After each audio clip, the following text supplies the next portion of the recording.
नमस्कार दोस्तों मेरा नाम है डॉक्टर जगदीश शिंदे और आज के इस वीडियो में मैं आपको बताऊंगा कि गले में कैंसर जब होता है तो उसके सिम्टम्स क्या है, उसमें क्या ट्रीटमेंट किया जाता है, इसके बारे में आपको इन्फॉर्मेशन बताऊंगा। वीडियो शुरू करने से पहले मैं आपको बताना चाहता हूं कि अगर किसी पेशेंट को मुझसे ऑनलाइन कंसल्टेशन करना है तो ऑनलाइन कंसल्टेशन का लिंक मैंने डिस्क्रिप्शन में और कमेंट बॉक्स में दे दिया है। वहां पर जाके आप व्हाट्सएप थ्रू मुझसे डायरेक्टली कनेक्ट करके सलाह मशवरा कर सकते हैं। इसी के साथ अगर किसी पेशेंट को मुझसे डायरेक्टली मिलना है तो मेरा क्लिनिक का एड्रेस मैंने वहाँ पर दे दिया है, आप अपॉइंटमेंट लेके वहाँ पर आ सकते हैं। तो चलिए वीडियो को शुरुआत करते हैं। दोस्तों, गले का कैंसर क्यों होता है, उसके सिम्टम क्या होते हैं, उसका ट्रीटमेंट क्या होता है, उसके बारे में आपको इन्फॉर्मेशन बताता हूँ।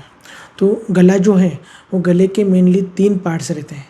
जो सबसे ऊपर वाला पार्ट होता है उसको बोलते हैं नेज़ोफेरिंक्स, मतलब नाक के पीछे वाला, और जो हमको मुंह से डायरेक्टली जो दिखता है उसके पैलेट के ऊपर वाला जो पार्ट है उसको नेज़ोफेरिंक्स बोलते हैं।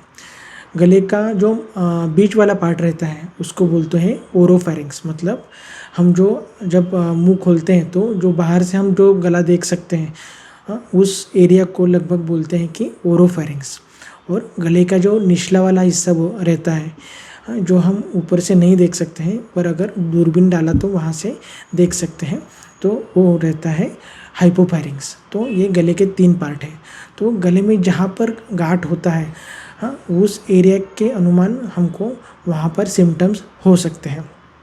तो मैं आपको एक अप्रोक्सीमेटली क्या कौन से सिम्टम हो सकते हैं उसके बारे में इंफॉर्मेशन बताता हूँ।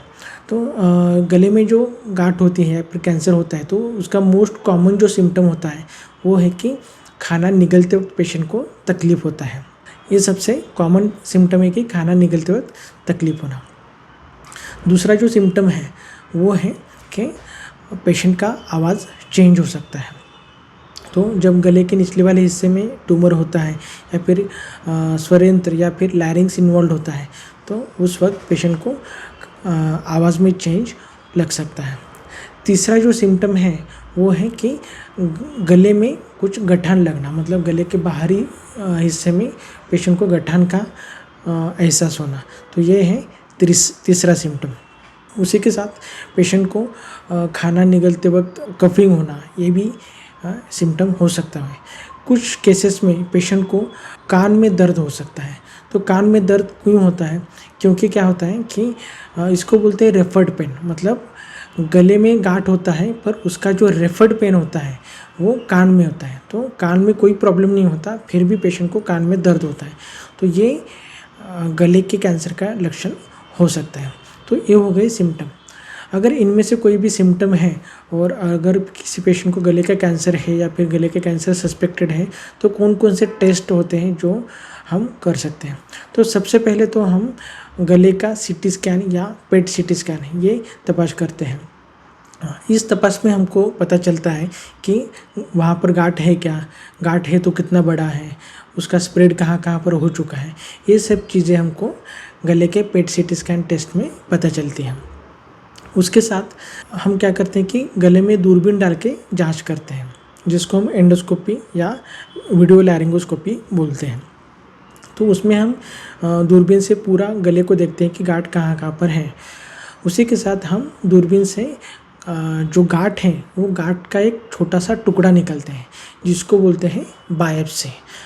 बायोप्सी में हमको पता चलता है कि गांठ कौन से टाइप का है, कौन से तरह का ट्यूमर है, और ट्यूमर का जो डायग्नोसिस है वो भी हम कंफर्म करते हैं बायोप्सी से।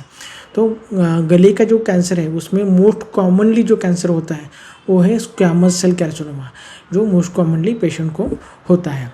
एक बार उसका डायग्नोसिस हो गया तो फिर हम आगे ट्रीटमेंट की तरफ बढ़ते हैं। तो गले का कैंसर जो है उसका ट्रीटमेंट किस तरह से होता है?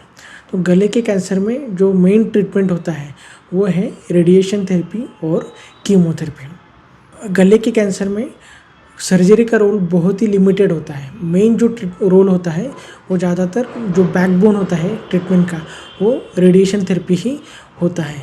तो इसलिए गले का कैंसर है तो रेडिएशन थेरेपी ऑन्कोलॉजिस्ट डॉक्टर का जो काम है सबसे मेन इस चीज़ में रहता है।